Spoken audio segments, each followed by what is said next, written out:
Hello, hello, hello. Welcome, Pro Football Doc Sports Injury Central podcast. Immediately post games on on Sunday, week 4. Immediately post games. Not quite. There's still Sunday night football, Green Bay, Dallas. But a pretty good Sunday. We pretty much hit everything right except for the Raiders blocked field goal. Your Raiders with the blocked field goal at the end. That would have covered and it would have been a clean sweep. It's a 3-star pick that hurts a little. We were 18-5 if you had that loss for the day. So, but for the NFL sides, it was a big day. It was plus 6, yes. I think, a big week. Plus 6 on the sides. The only loss on the sides is that Raiders. It was the Raiders one. Yep. Blocked field goal and would have covered if they made field goal. I get long field goal, but the Bears scored late. It was a coin flip game, and we lost. The other ones were pretty good. I mean, Chiefs was a good one. New England was a good one. Pittsburgh was a good one. A few good ones today. All right, let's talk about key injuries here. Let's just start off with the bad news, unfortunately.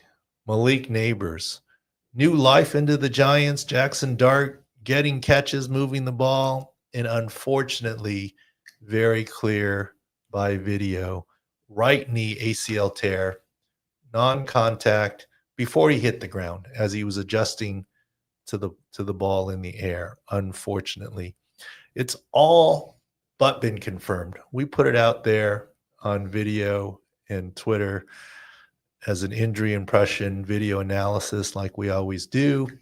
And within this time, about 30 minutes or so, Ian Rappaport, Tom Pelissaro, Adam Schefter confirmed it. They're able to confirm it. How? What I always say is the injury is very clear on the sidelines and on the field by clinical exam and in the locker room. You don't need an MRI to tell that there's an ACL. And how do the other people find out? Through the agents. Mm-hmm. The team isn't going to say anything in game, but the agent is on the phone with his player. I don't know who the agent is, but that's typically how it works. I mean, I've been in the locker room. The agent's calling the player. The team liaison is talking to the agent and or the family member. The family member and the agent is talking, and it's usually the agent that leaks it to the Schefters and rap sheets of the world. What's the benefit of the agent doing that? Routine doing business. Okay. Trading currency and information. Future favors from these Curring reporters. Favor. Yeah, for sure. Hey, this guy is about to get a big contract, or this guy's going to get drafted higher. My guy here. Mm-hmm. Information is currency. Sure. And I'm not saying it's evil or illegal. It's just how it's done. Right. We just do it off of video. And look at how the world has changed. I wanted to mention there used to be nothing in game on injuries. I could write a whole article and it'd be fine. It'd have lots of legs after. But now you can't write a Neighbors article. It's already released. Boom, boom, boom. Right. The timeline is accelerated. For sure. I won't say who. One reporter told me, they take the info that they see on our Twitter and then go to the agent and say, I hear it's ACL. What do you think? Well, you want to go on record? Take our nugget to get the real morsel. It makes sense. No. That's how business is done. Oh, for sure. The rest of the reporters who I love, Rap Sheet, Schefter, you name it, all of them, they're really good. They're in the business of injury reporting. We're in the business of injury analysis. Right. Fundamental difference. Sometimes we're wrong. Look, sometimes the reporters are wrong. They said Jalen Warren was playing. Mm-hmm. They, as in general reporters, and he didn't today. So it is what it is. It's an interesting game. I don't relish being right when it means the bad news, but that unfortunately was pretty clear in Malik Nabers.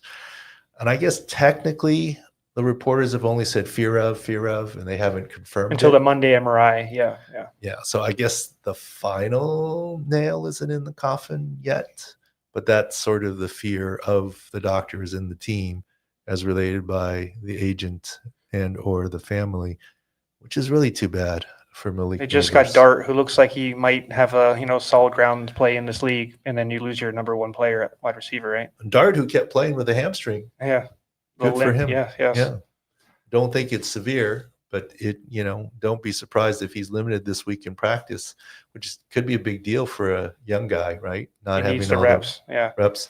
But I think he can drop back and be in the pocket, be out of shotgun. They'll curtail his running at least during the week. So good game by Jackson Dart. You gave me the perfect segue. You just said quarterback and hamstring. That's not even the biggest one of those, right? You need to talk about Lamar Jackson and talk about the situation, score, and such with that injury. I've always said it's hard to judge hamstring strains in the degree by video. It's hard. In Lamar Jackson's case, it doesn't seem like it's a severe hamstring.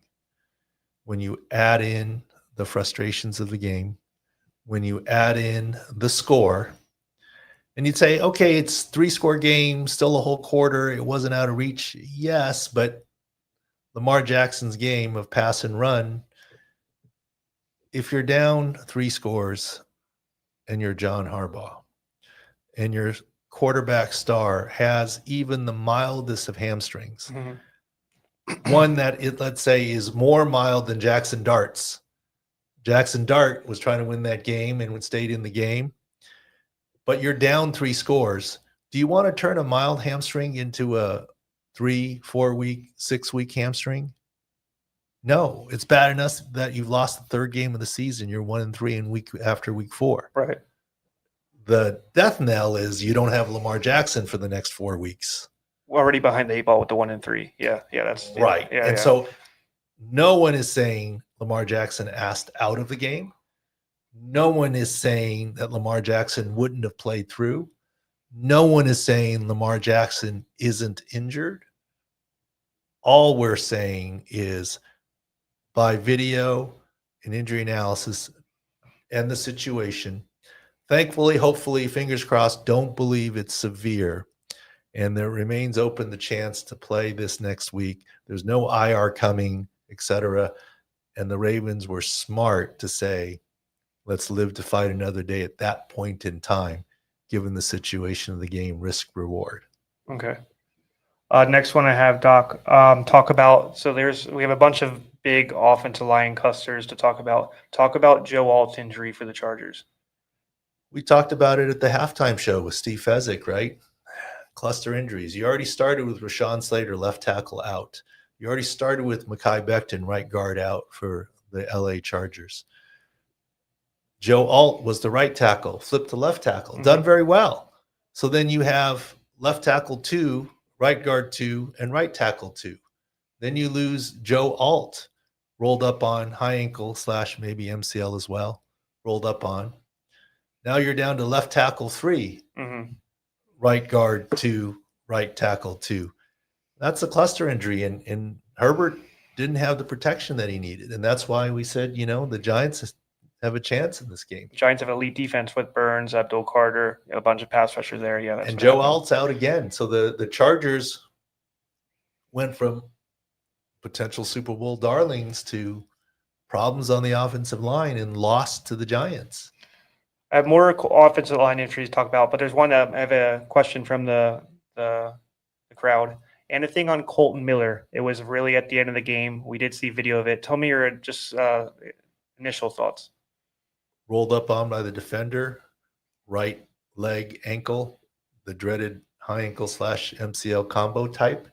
Is it more knee? Is it more ankle? Does it really matter? I mean, he didn't finish the game, and he looks like he's destined to miss some time, just like Joe Alt is destined to miss some time. The hope is both these guys can avoid injured reserve for 4 weeks, but they're going to miss time. Yeah. They're going to both miss time. Let's fingers crossed they can avoid IR, but they're both going to miss time. And it's a big deal for the Chargers and a big deal for the Raiders as well. Left tackle issues. Best guy in the offensive line, yeah. I want to mention, so we both maybe look tired, Doc, and everybody, because we were up watching the Minnesota Steelers game. Big sick pick we had. We had the first half Steelers, and we had the Steelers for the full game. Tell me what you saw from the offensive line. This built up in the middle of the game. First, start with Brian O'Neill and his knee, and then elaborate on Ryan Kelly's whole situation with the multiple concussions now. Well, a little tired because it was a 6:30 kickoff, so I was actually up at 5:30. You were up earlier showering, than I whatever. was. Yeah.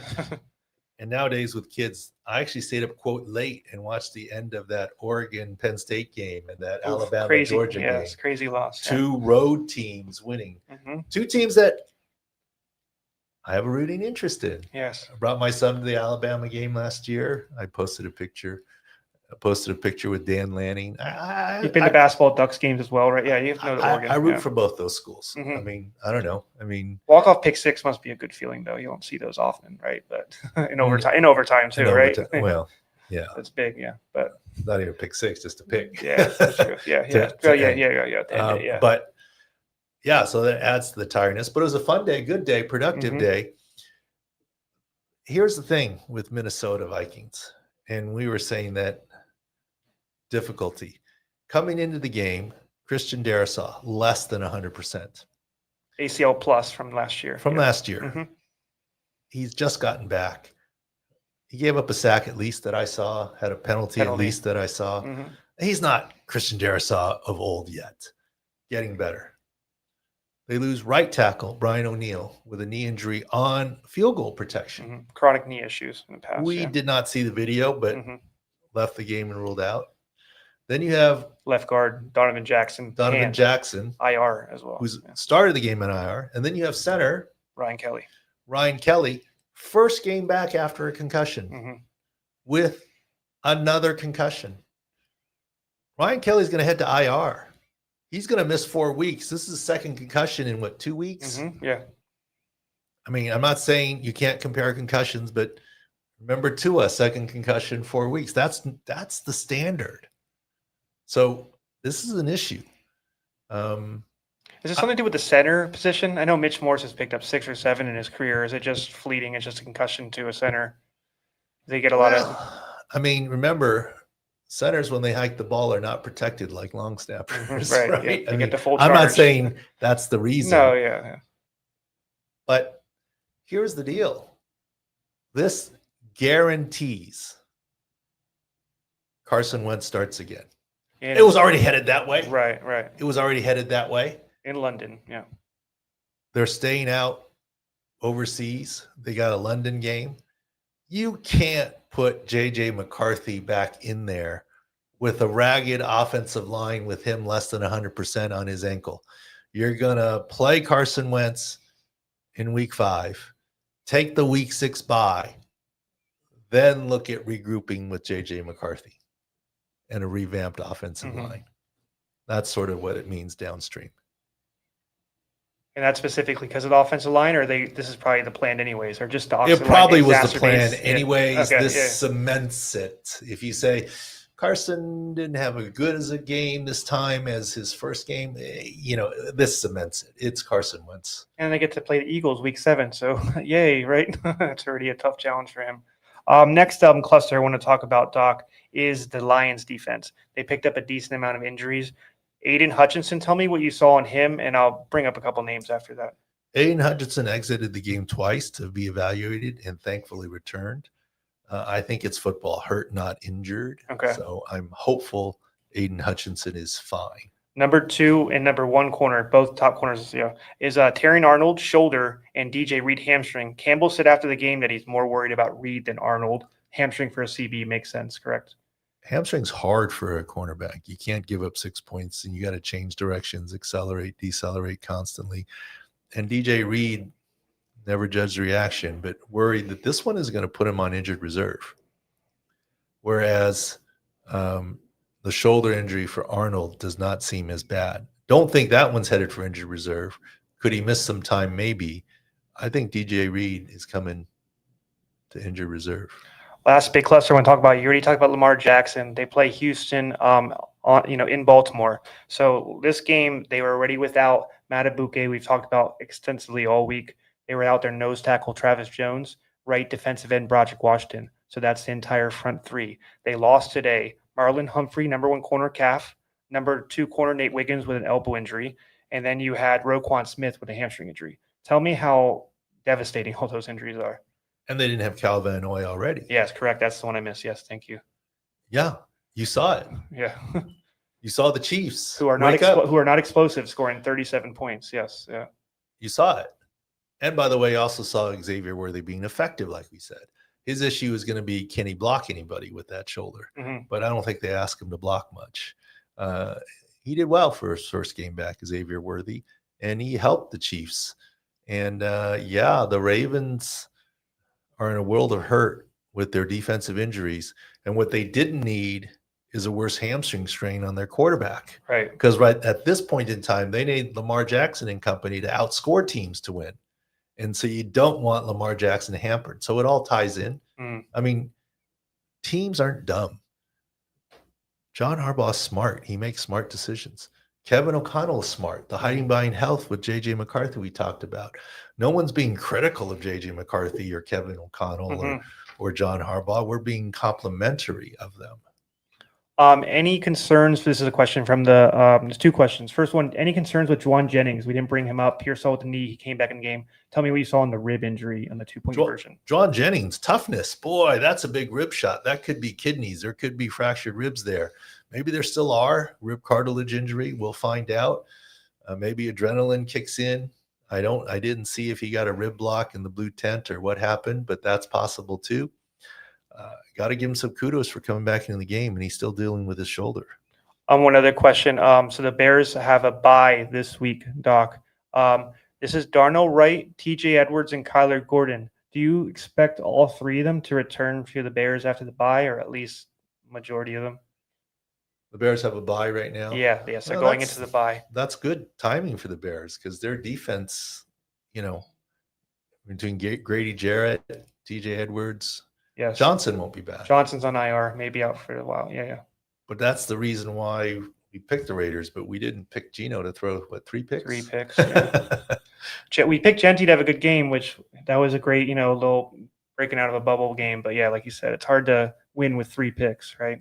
Well, I mean, look, you really can't, right? And that's the game of football. No one can be perfect, but that's why we thought that the Bears were vulnerable. But they got it done. We got a customer that are a crowd source. Ronnie Stanley, we didn't bring up. Another Ravens injury. I mentioned that one with the reactivation. He came in all week, DNP and ankle, and he usually does try and play. He did, and then he left the game. So that's big too for their offense. Another tackle we didn't bring up yet. That's big. Lane Johnson. Yes, the stinger neck injury. Yeah. It's now said to be shoulder, but it might be stinger shoulder. Linked to it. Okay. And how does that work exactly? Well, I mean, when you get a stinger, it's numbness tingling down in your shoulder and sometimes into your arm, right? And there's a suspicion there that's stinger again. And the Eagles were cruising against Tampa. That was one of our big picks. Right. And it got all of a sudden bogged down after Lane Johnson left the game. They didn't move the ball much after Lane Johnson left the game. I mean, he's been a key for them. So that's another one to watch, Lane Johnson, as well as. So a lot of tackles. Yes, a lot of big tackles. A lot of big tackle injuries here. And even in tonight's game, Zach Tom ruled out right tackle. Right? Aaron Banks, left guard out. Yep. 2 offensive linemen on each of the teams out. BB and the right guard, center right guard. I want to mention one more, Doc, final one, defensive injury. This is your nemesis from the past, Jalen Ramsay. Hamstring injury in the Dublin game. He did pull up, try to come back in. I know. Why you got to start stuff and say nemesis? I don't have anything against Jalen I know Ramsay. You don't. I know he did not like my comments, but my comments. It was he took it as an insult that he wasn't going to come back.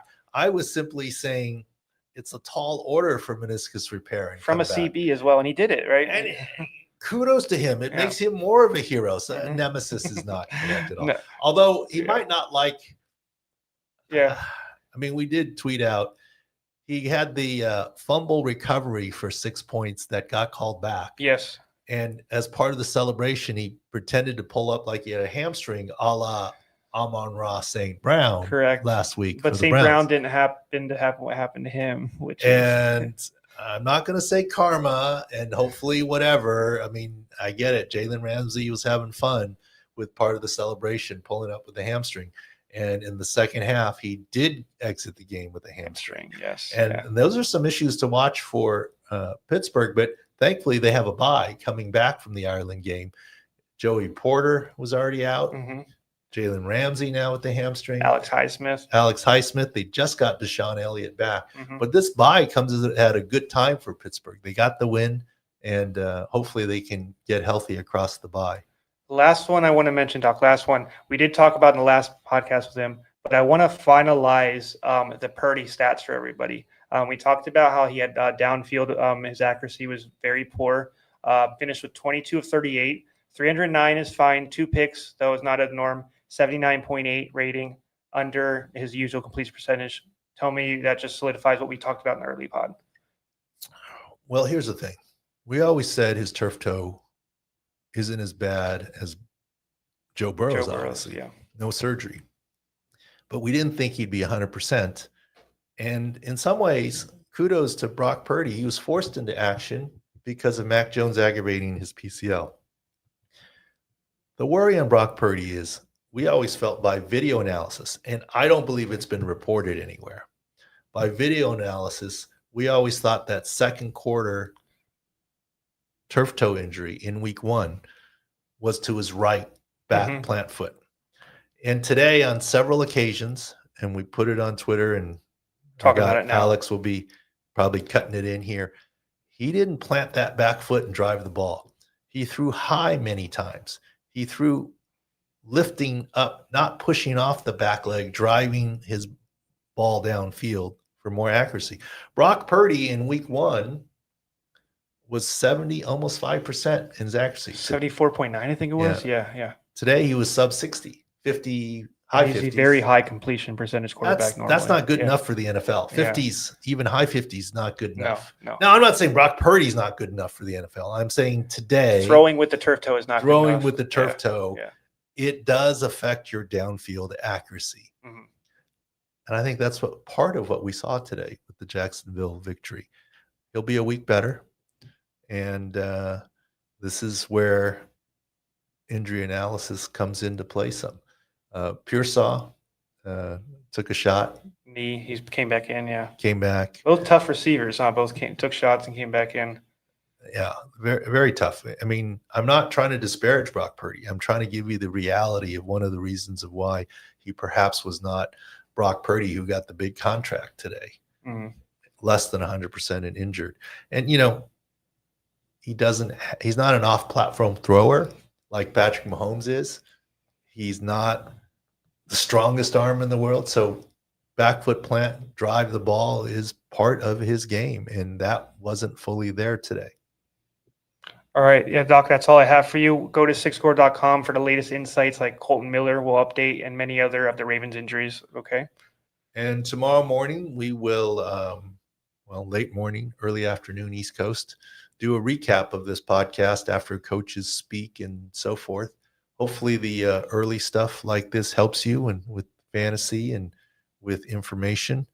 And we will recap tomorrow and go to sixscore.com for the latest. And look, I hope you all took advantage of a great week of the free sick picks there.